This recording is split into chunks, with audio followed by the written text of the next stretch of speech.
Thank you, and I think with that, we'll take questions. No questions?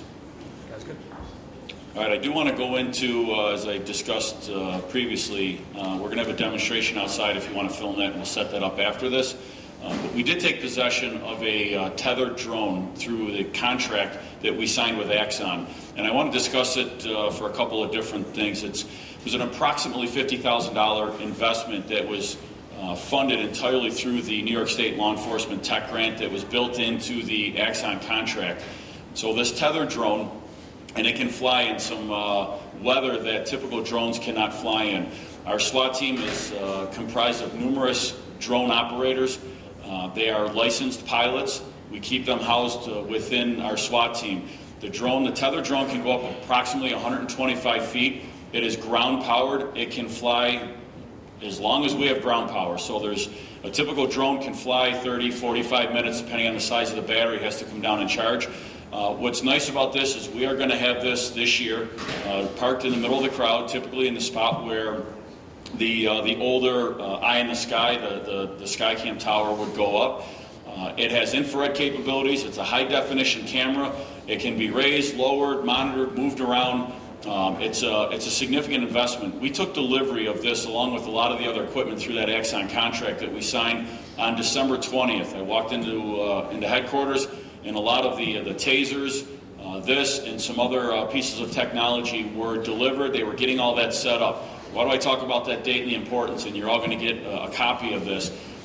About 12 hours later from the time we took delivery, officers in A District had responded to Mercy Hospital for a missing person. Initially, all the information was not completely clear, but a short time later, it was brought to our attention that this was a missing vulnerable person, someone that fits in the category of some disabilities that they walked out of the hospital on. Last witness shows that the individual walked into Kaz Park. If we recall, it was cold, it was snowing, definitely freezing temperatures. That activates a different type of response from our department, getting out and setting up a command post and making sure that we cover all bases. We have a creek that runs through there, a Casanova Creek. Brought out a lot of dangers in that kind of temperature.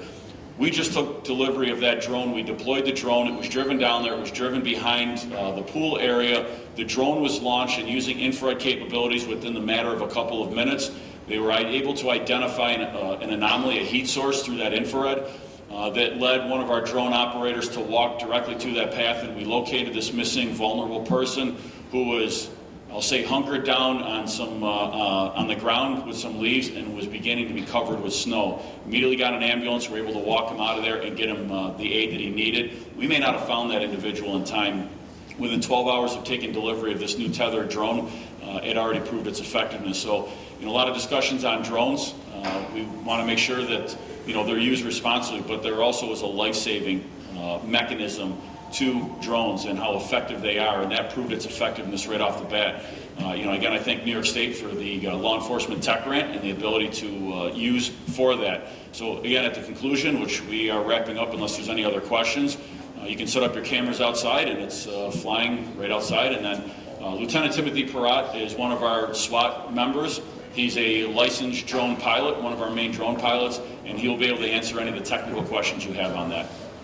So based on that, any other questions or any questions at all? All right. We'll take a field trip outside then.